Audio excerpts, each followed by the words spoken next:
The next question is from Pat Fraser from Oldham. It's National Health Service and Health. Would the candidates state their views on GP consortia commissioning health and other services? Do you think this will lead to budgets being overspent and increased? Overspent and increased privatisation of the National Health Service? What parties' view? Kashi.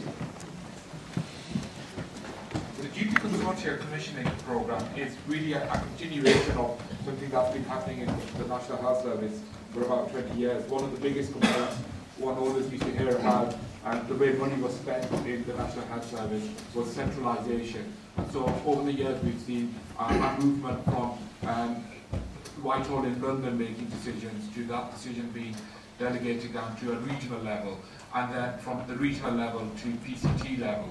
And this is, I suppose, the next phase, sending it further down, even more locally, to GP consortia, and GPs coming together and making a lot of the decisions about how to spend their money. Obviously, there's going to be rules in place and regulations in place, and all sorts of accountability mechanisms and checks and balances in place. But in terms of the trend, I think it is going in the right direction. I think the more local the decision is, the better it is for a particular area and its needs. And so, yeah, that's the Conservative Party policy. It's been a long-standing policy, and certainly the direction of policy is something which all the other parties are in favour of. Thanks, Kashi. Elwyn? Yeah, I would broadly agree that I'd rather have health professionals dealing with these things, these difficult decisions. We have a limited amount of resources, and it's the right that health professionals, my sister's a GP, I'd far prefer her trusting how she spends money on her patients rather than having to be bureaucratic in London. What we've had over the years is target after target, bureaucracy after bureaucracy, all laid on people at GPs. Some a system are spent perhaps not half the time, but certainly a substantial amount of the time filling in paperwork for the old government. What we've got to do is, again, like the police, we've got to get so that health professionals are trusted, they use their own judgment and they act in the best interest of the patients. Thank you. Yeah, I'd echo what the Conservative and Liberal Democrat candidates said. I think that the NHS in the past has been too centralised. Again, I think there has been too many targets, and I would prefer, and I think most of us would prefer, the handling of the NHS to be put in the hands of the medical staff. I mean, look, let's get matron back on board here. I mean, the problem that we've got at the moment is that in New Labour's NHS, for every nurse, there's a manager. You know, I'll give you another example. Down in King's Cross, in the local hospital. Question, please. What about privatisation? Privatisation? Well, okay. Again, some people might like it, but some people mightn't. I believe that the NHS is a monolithic hangover from days gone by, and unfortunately, we're becoming, or fortunately, shall I say, we're becoming an older population, and quite frankly, I would like to see more free markets introduced into the health service, because this is the way it will have to go in the long term. Let's face reality here. This is where it has to go. We're an ageing population. Healthcare is a fundamental human right. Has an accident with, hasn't got private healthcare. There's no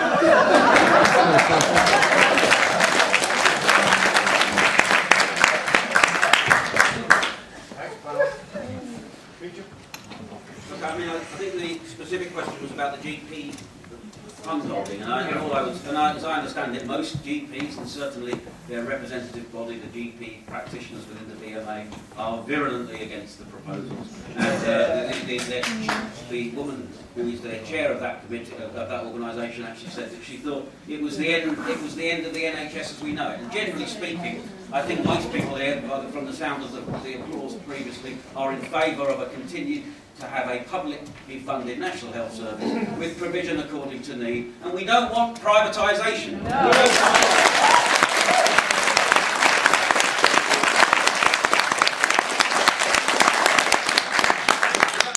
Just read these words, they're not actually mine. The use of private providers will destroy the National Health Service, as we know.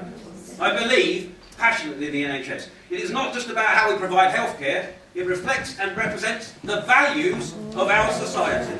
Private providers care primarily about making money, while the NHS cares about what is best for the patient, and when profitability is in the equation, patient care will suffer. Now, Now, these aren't my words, they're Debbie's from 2006. Now, Debbie, in a very principled fashion, as I understand it, resigned from the chair of the PCT in Rochdale because she was appalled and could no longer abide the privatisation of the health service undertaken by New Labour, carried on by this government.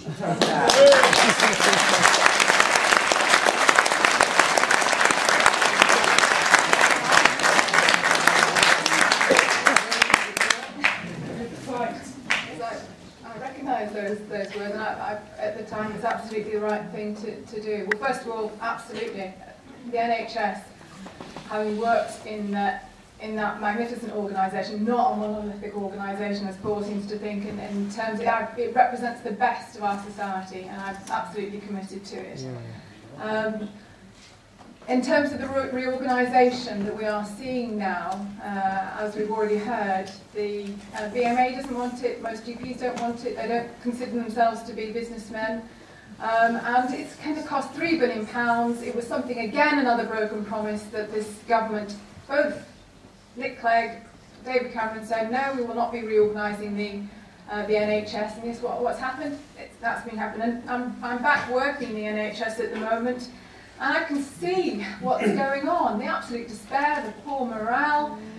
We've seen the absolute decimation, for example, around the guarantees of care. So if you're suspected of cancer, the 2-week wait, that's gone. If you need an elective surgery, the guarantees are on 18 weeks, those have gone. And these are important. They were very important. I remember in 1997 when people were dying on waiting lists, when they were waiting for 2 years and more for a hip replacement or a cataract operation. That's just, we did do an awful lot, but there was more for us to do. And I believe with the work that I did with the Care Minister and Health Minister, Andy Burnham, Ivan Lewis, we changed things around, we did shift things so that the NHS became the preferred provider.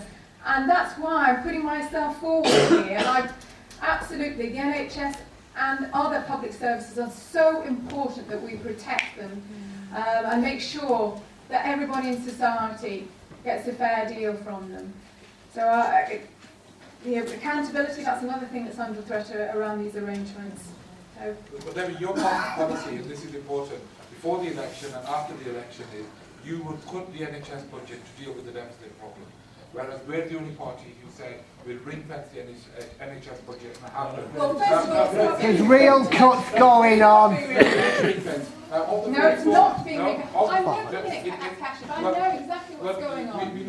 I came across a nurse. I came across a nurse yesterday who said that on her ward the cuts are so bad they can't have soap. They haven't got soap on my ward. To cut the NHS budget. How much would you cut it by?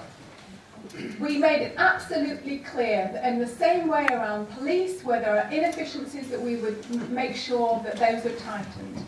My particular point was in terms of making sure if we use the private sector, and I do believe there is a role for the private sector, it's where it adds value and where that's capacity. You've got to us to this point. How much to deal with the deficit? It's shame on you, Debbie, really, if you know about this. Yeah, no, Debbie, can you have a figure? What would you cut the NHS budget by? What did Labour mean when it said in the last general election and after the election that the NHS budget shouldn't be ring-fenced, it should face cuts as well? How much would you cut the NHS budget by?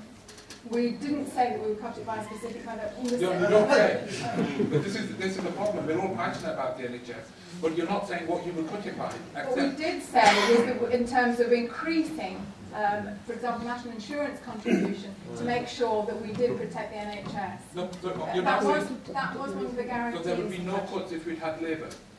We said that there would be cuts that would be fair and we would protect public services. That's a really important that deserves an intelligent answer. You know, 20 billion. There was a very clear, there's very 20 billion. Labour Party. You would cut the NHS budget to deal with the deficit. We haven't cut the NHS budget. How much would you have put it on?